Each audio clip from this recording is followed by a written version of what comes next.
Well, there are many varying and strongly held views about the Prime Minister's proposed deal on all sides of this House.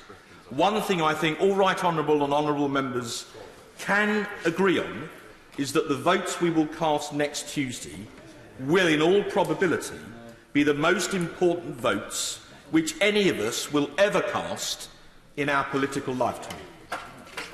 On a personal note, I have known the right honourable member for Mid Sussex for some 20 years. He and I come at this issue from utterly different perspectives. I was an infantryman and he was a cavalryman. But anyone who would call him a traitor has clearly never met him. In fact, the idea that Churchill's grandson could be such a thing is clearly ludicrous. So I would say to anyone who would be foolish enough to repeat that ridiculous assertion that, in the immortal words of our Defence Secretary, they should go away and shut up. Mr. Speaker, I entered this House some 18 years ago, and I made my maiden speech against the Treaty of Nice on the 4th of July 2001, on the principle that you may as well start as you mean to go on. So whilst I can't claim anything like the 40-year record of my right honourable friend the member for Stone, I can at least say that I've been fairly consistent on European matters stretching back nearly 2 decades. In 2008 I served as the Shadow Europe Minister in opposition, reporting to the Shadow Foreign Secretary William Hague when we debated the Lisbon Treaty. As his number 2, it was my duty to debate much of the hard detail of that 300-page treaty. I remember very well, Mr. Speaker, as we spent 14 nights doing it. And despite that extensive debate, night after night after night, it soon became apparent that the House of Commons could not change so much as a single punctuation mark in the treaty. The Commons had effectively been completely neutered, and it is that experience that finally convinced me that one day we would have to leave the European Union. Now, what are we voting on? Next Tuesday we will vote, in essence, on 2 documents. The first is the political declaration, which I have here. It's full of warm words, but as we are all aware, it is legally completely meaningless and has no force whatsoever in international law. It is the equivalent of "I promise I will respect you" in the morning, but it is in no way enforceable. In stark contrast, this is the withdrawal agreement, a 585-page draft international treaty which, if this House were to approve it, would become binding on this country in international law.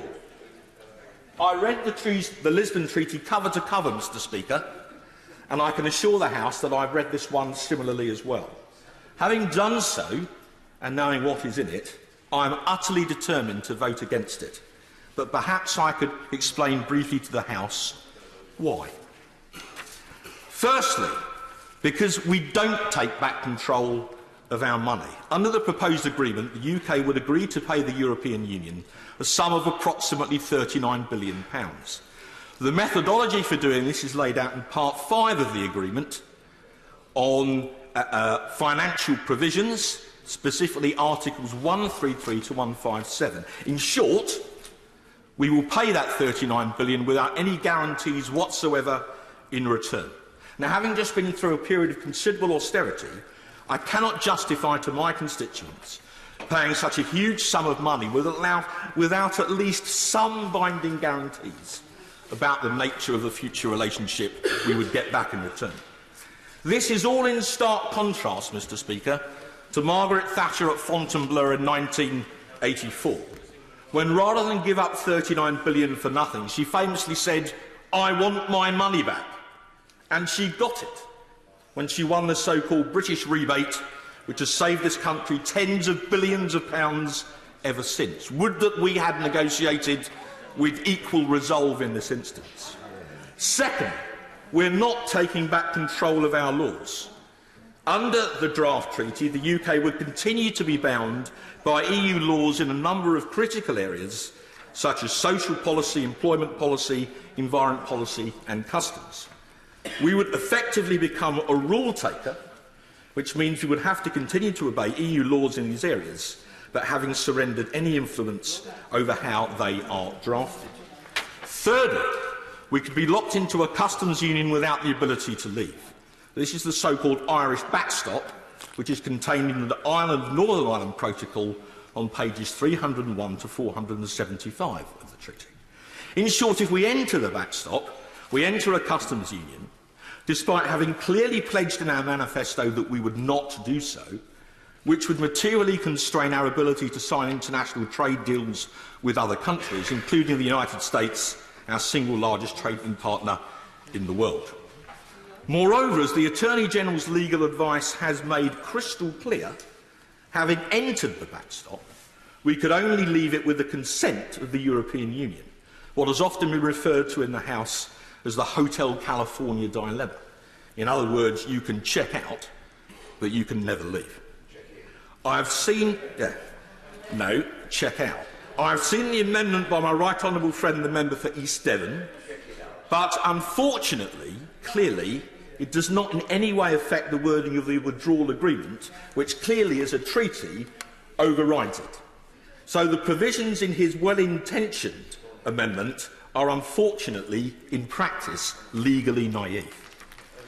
Fourthly, we risk undermining the integrity of the United Kingdom. The government have told us repeatedly they would never even contemplate creating a border down the Irish Sea. Despite this, not only have they contemplated it, but they've legislated for it in writing, because the agreement in the protocol creates internal borders within the United Kingdom where Northern Ireland will become a rule taker in further areas such as goods, agricultural products and VAT. This is one of the most compelling reasons why the DUP have said repeatedly they will vote against this toxic withdrawal agreement, and I'm 100% with them in this. We should also remember that treating Northern Ireland differently threatens to break up the integrity of the United Kingdom. We know from the excellent article recently written by my right honourable friend, the member for Chelsea and Fulham, that the European Commission's General Secretary, Mr Martin Selmayr, has said that losing Northern Ireland was, quote, the price of Brexit, end quote. I cannot possibly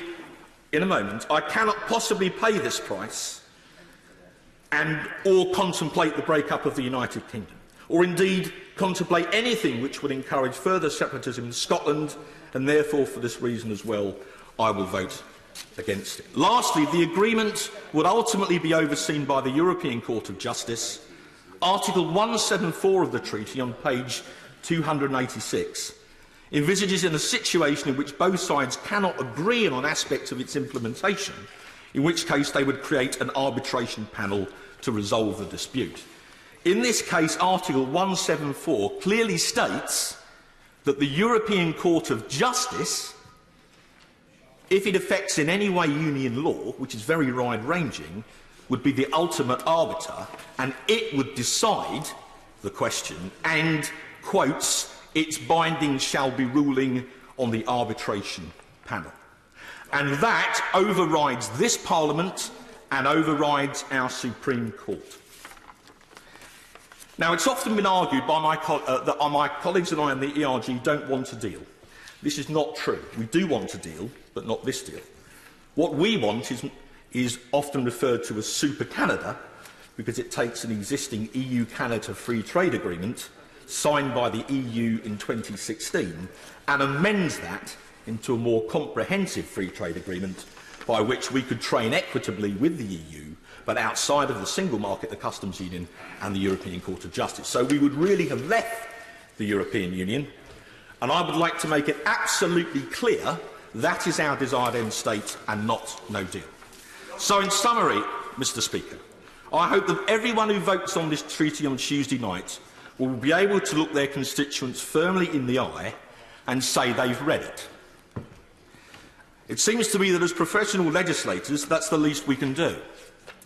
The British people voted in a referendum to leave the EU by a majority of over 1 million votes.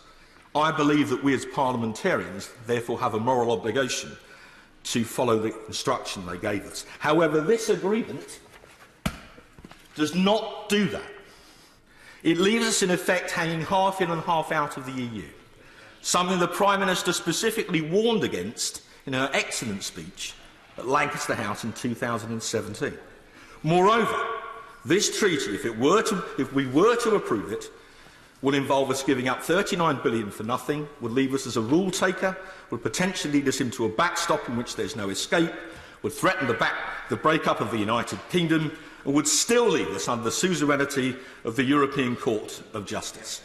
A vassal state. Mr. Speaker, this country has never bowed the knee to anyone in almost 1,000 years. I don't believe we should start now. Yeah. I've read this. This is the best deal since Munich. And this House of Commons was told by the Telegraph and the Sun that this is a surrender document. It is. We have never surrendered to anyone in this House, and we never, ever will, including next Tuesday night. Yeah.